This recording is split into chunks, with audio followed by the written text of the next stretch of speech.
इस सीरीज में हम लोग देख रहे हैं कंप्लीट जीएस को।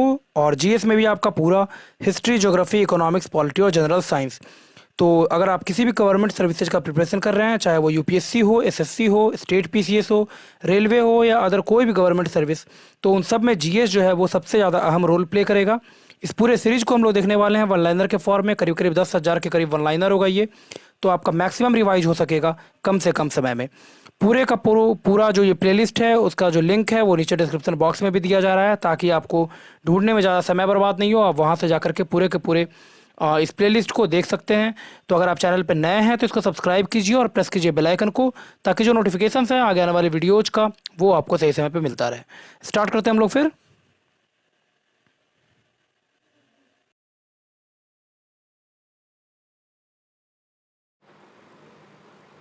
अभी हम लोग देख रहे हैं इकोनॉमिक्स को, और लास्ट वीडियो में हम लोगों ने कवर किया था यहाँ तक। देश में मौद्रिक गतिविधियों के नियमन का नियंत्रण करता है कौन? Reserve bank of India. अब आगे मूव करते हैं। साख का नियंत्रण करता है आरबीआई। कैसे? तो ये अगर देखें हम लोग, तो साख जो है वो आरबीआई के द्वारा कई प्रकार से नियंत्रित किया जाता है, जिसमें है आपका बैंक दर नीति, खुले बाजार की क्रियाओं के द्वारा जो सरकारी बॉन्ड्स है उसको बेचा जाता है, खरीदा जाता है खुले बाजार की क्रियाओं में। सीआरआर यानी cash reserve ratio, statutory liquidity ratio SLR को कंट्रोल करके, ब्याज दरों को नियंत्रित करके, चयनात्मक साख नियंत्रण नीति से, और नैतिक प्रभाव की नीति के द्वारा। तो कई बार डायरेक्ट क्वेश्चंस पूछेगा कि इनमें से किसके द्वारा आरबीआई अपने साख को है जो वो नियंत्रित करता है। तो उसमें ऑप्शंस भी दे रखेगा। तो ये बहुत ज़्यादा इंपॉर्टेंट है कि आरबीआई जो है वो अपना साख जो है वो नियंत्रित करता है बैंक दर जो नीति है उसके द्वारा, खुले बाजार की क्रियाओं के द्वारा भी करता है। सीआरआर यानी नकद आरक्षित अनुपात, सीआरआर कैश रिजर्व रेशियो, वैधानिक तरलता अनुपात या फिर एसएलआर, ब्याज दरों को नियंत्रित करके, चयनात्मक साख नियंत्रण नीति से, और नैतिक प्रभाव की नीति के द्वारा। इन सब के द्वारा आरबीआई जो है वो अपना जो साख है उसको नियंत्रित करता है। साख सृजन होगा सीआरआर को कम करके, यानी नकद आरक्षित अनुपात जो है उसको अगर कम कर देगा आरबीआई, तो क्या होगा? साख जो है वो सृजन होगा आरबीआई का।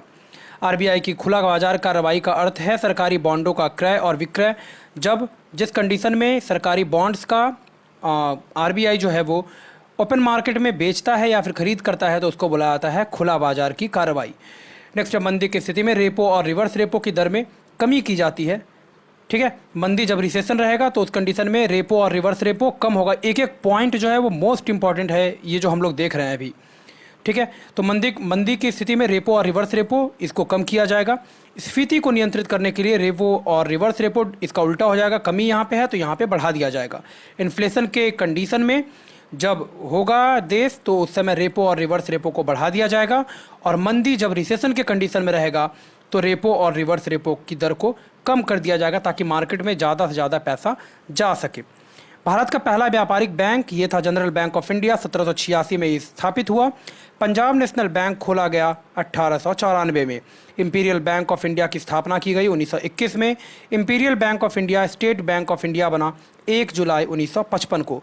यानी 1 जुलाई 1955 के पहले स्टेट बैंक ऑफ इंडिया जो अभी आपका है एसबीआई, वो था पहले इंपीरियल बैंक ऑफ इंडिया। और इंपीरियल बैंक ऑफ इंडिया की स्थापना होती है साल 1921 में। Imperial bank state bank of India कब बना? तो इसका आंसर हो जाएगा 1 जुलाई 1955। 14 बड़े बैंकों का राष्ट्रीयकरण किया गया 1969 में। बैंकिंग लोकपाल योजना ये जो है इसकी शुरुआत की गई 14 जून 1995 को। नेक्स्ट है एम एन गायपोरिया समिति का संबंध है ग्राहक सेवा में सुधार के उद्देश्य से। नरसिम्हन समिति का संबंध है वित्तीय बैंकिंग सुधार से। तो ये जितना ही जो समिति हम लोग देख रहे हैं ये इकोनॉमिक्स के पहले वीडियो से हम लोग देख रहे हैं, तो ये सारा का सारा इंपॉर्टेंट है। इसको बहुत ही ध्यान से देखिए। इनफैक्ट पूरा सीरीज जो है वो बिल्कुल सेलेक्टिव वन लाइनर्स है। तो इस पूरे सीरीज को थॉरो निश्चित रूप से देख के जाइए। मोर देन इनफ होगा किसी भी एग्जाम के जीएस सेक्शन को कवर करने के लिए। जिस सामान्य ब्याज दर पर रिजर्व बैंक द्वारा वाणिज्यिक बैंकों को पैसा दिया जाता है वो कहलाता है बैंक दर। जिस ब्याज दर पर कमर्शियल बैंक रिजर्व बैंक से नकदी प्राप्त करता है उसको बुलाता है रेपो रेट। रेपो जब कमर्शियल बैंक जो है वो रिजर्व बैंक से पैसा मांगेगा तो उस कंडीशन में आरबीआई जिस रेट पे देगा उसको पैसा कमर्शियल बैंक को, उसको बोला जाएगा रेपो रेट। और सिमिलरली वाइस वर्सा हो जाएगा, उसका उल्टा जब आरबीआई उठाएगा पैसा बैंक से तो उस कंडीशन को बोला जाएगा जिस रेट पर, तो उसको बोला जाएगा रिवर्स रेपो।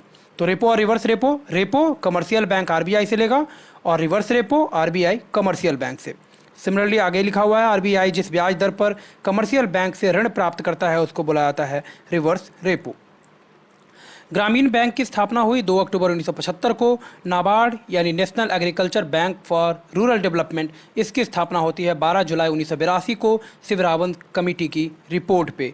और ये किस पंचवर्षीय योजना में? तो 6th 5 ईयर प्लान में।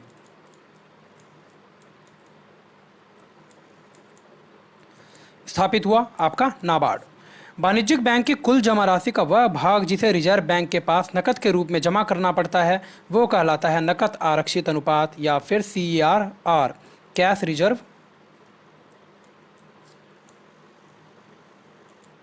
रेशियो। ठीक है, तो वाणिज्यिक बैंक, कमर्शियल बैंक जो भी पैसा आरबीआई के पास कैश के रूप में रखता है उसको बोला गया CRR या फिर cash reserve ratio. Similarly bank में कुल जमा राशि का वह भाग जो नकद या फिर सोना या फिर विदेशी मुद्रा के रूप में रखा जाएगा आरबीआई के पास उसको बोला जाएगा वैधानिक तरलता अनुपात या फिर SLR या फिर स्टैट्यूटरी लिक्विडिटी रेशियो। ठीक है, तो जो वाणिज्यिक बैंक अब कैश के रूप में कुछ ना कुछ पैसा उसको रखना पड़ता है 4% अभी के हिसाब से अगर माने तो वो कंडीशन माना जाता है CRR का यानी कैश रिजर्व रेशियो का। और जब बैंक प्रतिभूति अपना जो है वो रखता है सोना के रूप में, विदेशी मुद्रा फॉरेन करेंसी या फिर नकद के रूप में एक्स्ट्रा CRR के अलावा, तो उसको बोला जाता है SLR या फिर वैधानिक तरलता अनुपात। नेक्स्ट है किसान क्रेडिट कार्ड योजना की शुरुआत हुई अगस्त 1998 से। दामोदरन समिति का संबंध है बैंकिंग सेवाओं में सुधार के उद्देश्य से। नेक्स्ट है A.K. खंडेलवाल समिति का संबंध है बैंकों में मानव संसाधन दक्षता में सुधार के उद्देश्य से। A. घोष समिति का संबंध है वित्तीय बैंकों में धोखाधड़ी रोकने के उद्देश्य से। D. सुब्बा राव समिति का संबंध है मौद्रिक नीति पर तकनीकी सलाह के उद्देश्य से। A.K. खंडेलवाल बैंकों में मानव संसाधन दक्षता में सुधार। A. घोष समिति वित्तीय बैंकों में धोखाधड़ी रोकने के उद्देश्य से इस्टेब्लिश किया गया। और D. सुब्बा राव समिति का संबंध है मौद्रिक नीति पर तकनीकी सलाह के उद्देश्य से। भारतीय जनजातीय सहकारी विपणन विकास परिषद, ट्राइफेड इसका नाम है, तो इसकी स्थापना होती है 1987 में। भूमि विकास बैंक यानी लैंड डेवलपमेंट बैंक, इसका जो है स्थापना वो हुआ 1919 में। भारतीय औद्योगिक विकास बैंक की स्थापना होती है साल 1964 में। भारतीय औद्योगिक पुनर्निर्माण बैंक की स्थापना हुई 1985। भारतीय यूनियन ट्रस्ट या फिर UTI, union trust of India, इसकी स्थापना होती है 1 फरवरी 1964 को।